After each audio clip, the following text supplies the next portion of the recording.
أفلا يتدبرون أعوذ بالله من الشيطان القرآن الرجيم. بسم الله الرحمن الرحيم.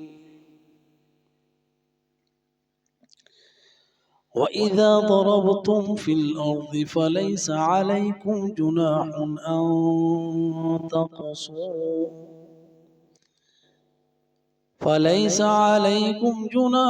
أن تقصروا من الصلاة إن خفتم أن يفتنكم الذين كفروا إن الكافرين كانوا لكم عدوا مبينا. وإذا كنت فيهم فأقمت لهم الصلاة فلتقم طائفة منهم معك وليأخذوا أسلحتهم فإذا سجدوا فليكونوا من ورائكم ولتأت طائفة أخرى لم يصلوا فليصلوا معك وليأخذوا حذرهم وأسلحتهم ود الذين كفروا لو تغفلون عن أسلحتكم وأمتعتكم فيميلون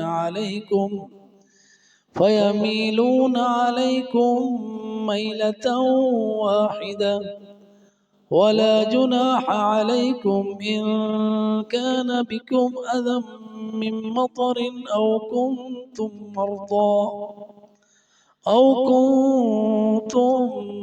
مرضى أن تضعوا أسلحتكم وخذوا حذركم إن الله أعد للكافرين عذابا مهينا.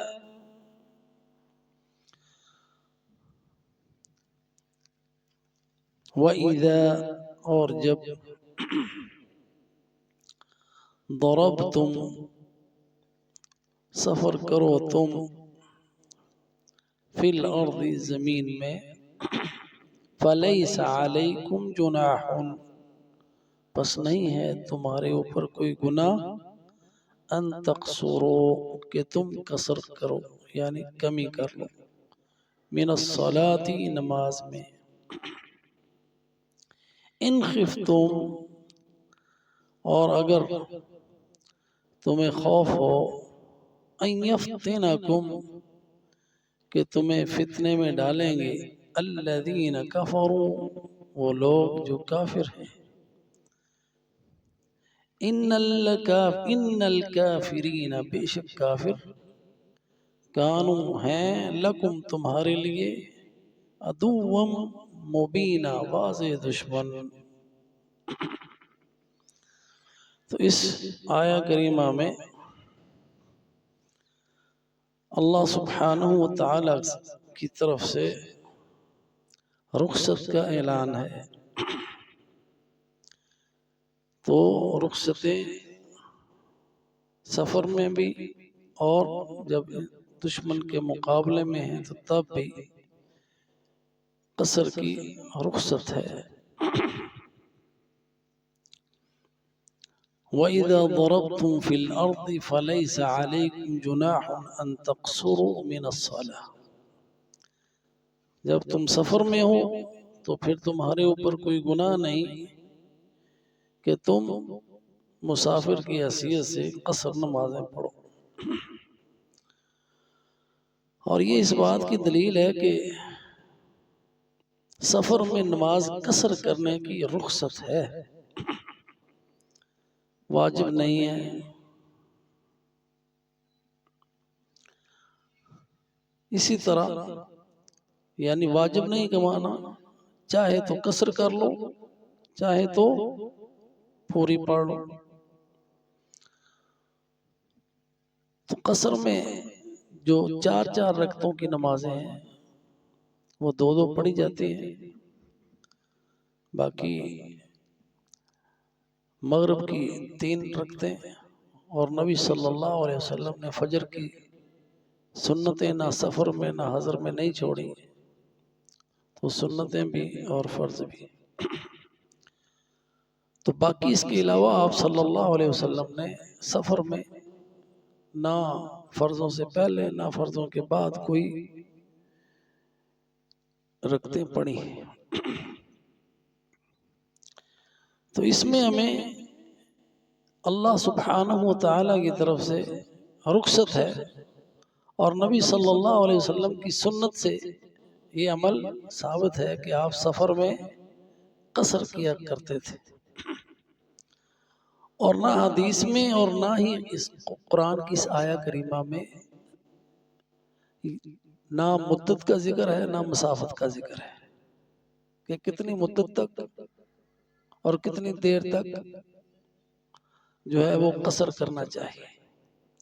اب یہ ایک علماء کے درمیان اجتہادی مسئلہ ہے، تو اس میں پہلی بات تو یہ کہ انسان کو قصر کرنی چاہیے۔ نبی صلی اللہ علیہ وسلم کی سنت ہے کہ آپ صلی اللہ علیہ وسلم نے سفر میں قصر ہی نماز پڑھی۔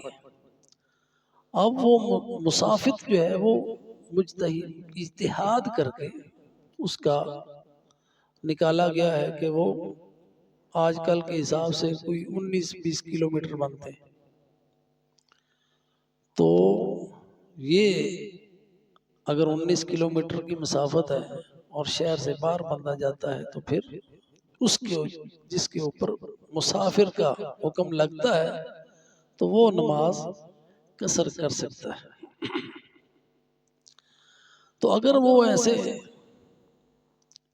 شہر میں ہے یا ایسے کہ جہاں پہ جا کے اس نے اس کا ارادہ ہے بھی میں اتنے دن ٹھہروں گا، عام طور پہ جو حنبلہ ہے حنابلہ ان کا فتویٰ ہے کہ 4 دن۔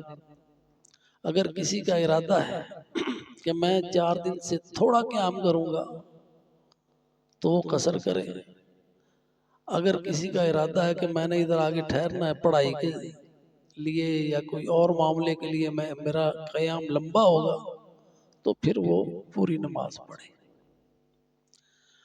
اب نبی صلی اللہ علیہ وسلم حجۃ الوداع کے موقع پر جب مکہ تشریف لائے ہیں اور آپ نے اپنی یعنی مدینہ میں ہجرت کے بعد یہ جو حج ادا کیا جسے حجۃ الوداع کہا گیا کہ وہ آخری حج تھا نبی صلی اللہ علیہ وسلم کا، اور جس میں دین مکمل ہوا، اس میں نبی صلی اللہ علیہ وسلم مدینہ میں رہے تقریباً 19 دن، تو آپ نے نماز قصر ہی کی۔ تو یہاں نبی صلی اللہ علیہ وسلم کا قیام جو مدینہ میں تھا وہ اس لیے تھا کہ تاکہ دین کے پورے احکام لوگوں کو بتائے جائیں اور مکہ میں سے شرک کا قلع کما کیا جائے، جو بھی آثار ہیں شرک کے وہ سارے کے سارے مٹا دیے جائیں۔ تو اب علماء نے اس میں سے یہ جنہوں نے یہ فتویٰ دیا کہ اگر 19 دن تک قیام ہے، 19 دن تک قیام ہے تو قصر کر سکتا ہے۔ تو اب اس میں مختلف رائے ہیں، اب 4 دن کی ایک رائے بھی ہے، 19 دن کی بھی ایک رائے ہے، اور اس میں حضرت ابن عباس سے جو مدت اقامہ ہے جی اس کے مطابق 19 دن ہے۔ تو اب اس میں قرآن و سنت میں اس کا یعنی تعیین نہیں ہے، آپ نے تعیین کر کے نہیں بتایا کہ کتنے دن اور کتنی مسافت، تو یہ ایک اجتہادی مسئلہ ہے۔ تو اس میں جو راجح رائے ہے وہ یہ کہ اگر انسان سفر میں ہے اور ایسے کہ جس کے اوپر سفر کا اطلاق ہوتا ہے تو اسے قصر کرنی چاہیے۔ اب ہم یہاں سے جاتے ہیں، اب شہروں کے اندر ہی 20-20 کلومیٹر کے شہر پھیلے ہوئے ہیں۔ آپ ہم اسلام آباد ہی دیکھ لیں کتنا دور دور تک پھیل گیا ہے، پنڈی بھی اس میں شامل ہے، پنڈی کے بعد اور ادھر والے علاقے اسلام آباد میں ہیں، ادھر والے علاقے ایک سڑک کا فاصلہ دو شہروں کے درمیان۔ اب نام رکھنے سے تو مسافت نہیں بدلے گی۔ اسی طرح اگر کراچی ہم شہر اپنا لیں تو ایک شہر 50 کلومیٹر کے اندر اندر فاصلہ بن جاتا ہے ایک شہر کے اندر ہی۔ تو اس لیے اگر بندہ ایک ہی شہر میں ہے تو چاہے فاصلہ 19 سے زیادہ ہو تو وہ مسافر نہیں ہے۔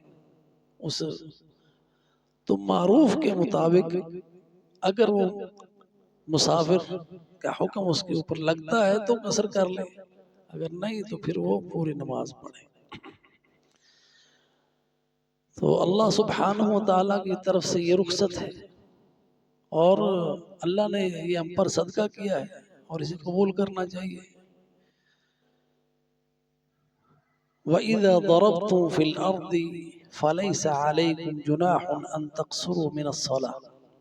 اب دوسری صورت جو ہے نماز کی وہ دشمن سے مقابلہ ہے، آمنے سامنے ہے، تو ایسے میں اگر سب نماز پڑھیں گے تو ان کو موقع مل جائے گا کہ وہ حملہ کر کے اسلحے پر بھی قبضہ کر لیں اور تمہیں بھی مار دیں۔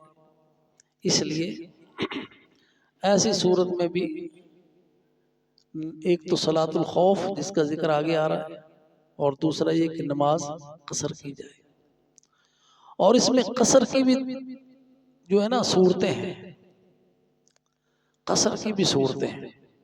ایک صورت یہ کہ جو ہم عام طور پر کرتے ہیں کہ 2 رکعت پڑھ لی، ایک قصر اس کی حیت میں بھی ہے کہ اگر انسان مسافر ہے، اپنی سواری پر ہے، گھوڑے پر ہے یا اس میں گاڑی میں ہے یا جہاز میں، تو اپنی سیٹ پر بیٹھے بیٹھے پڑھ لیں۔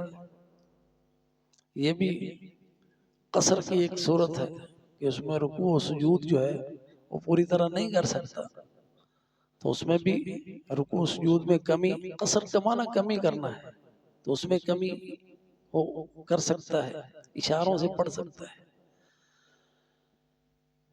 اسی طرح جو مجاہد ہے اس کی قصر جو ہے وہ 1 رکعت تک بھی ہے کہ اگر ایسا معاملہ ہے وہاں پہ دشمن سے وہ مقابلے میں ہے تو نماز کا وقت ہے، ایسے میں وہ نماز قصر کرے، 1 رکعت پڑھے، اور اس میں قبلہ رخ ہونا بھی اس کے لیے جو ہے اس میں بھی چھوٹ ہے کہ جس رخ پر بھی ہے وہ نماز پڑھ لے۔ اسی طرح سفر میں کسی رخ پر بھی ہیں نماز پڑھ لیں، یہ بھی ایک قصر کی ایک صورت ہے۔ تو اللہ سبحانہ وتعالی نے ہر حال میں نماز کو قائم کرنے کا حکم دیا ہے، کوئی بھی حالت ہے نماز نہیں چھوڑنی، نماز ہر حالت میں ادا کرنی ہے۔ اگر مسافر ہیں یا دشمن کے مقابلے میں ہیں تو پھر نماز قصر کر لیں، اگر آپ بیمار ہیں، بستر پر ہیں اور اٹھ نہیں سکتے تو لیٹے لیٹے پڑھ لیں۔ تو اللہ سبحانہ وتعالی سے دعا ہے کہ اللہ ہمیں نماز قائم کرنے کی توفیق عطا فرمائے، آمین۔ وآخر دعوانا ان الحمد للہ رب العالمین۔